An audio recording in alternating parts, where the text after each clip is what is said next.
السلام علیکم ورحمۃ اللہ وبرکاتہ۔ میرا نام احتشام الحق ہے اور آپ دیکھ رہے ہیں اسامہ تابعی چینل۔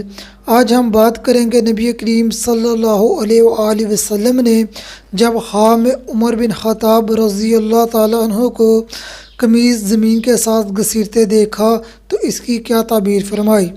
بخاری حدیث نمبر 7008 7008۔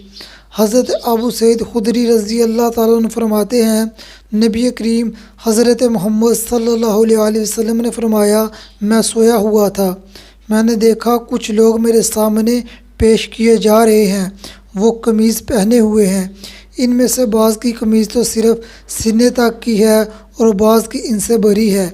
اس دوران میں عمر بن خطاب میرے پاس سے گزرتے ہیں تو ان کی قمیض زمین پر گھسیٹ رہی تھی۔ صحابہ کرام رضی اللہ تعالیٰ نے پوچھا، اللہ کے رسول حضرت محمد صلی اللہ علیہ وسلم، آپ نے اس کی کیا تعبیر کی ہے؟ آپ صلی اللہ علیہ وسلم نے فرمایا، اس سے مراد دین ہے، یعنی خواب میں قمیض زمین پر گھسیٹ کر چلنا دین میں پختگی کی علامت ہے۔ اگر آپ نے کوئی خواب دیکھا ہے اور اس کی تعبیر جاننا چاہتے ہیں تو مجھے فیس بک پر میسج کریں یا کمنٹ کریں، میں نے فیس بک کا لنک ڈسکرپشن میں دیا ہے۔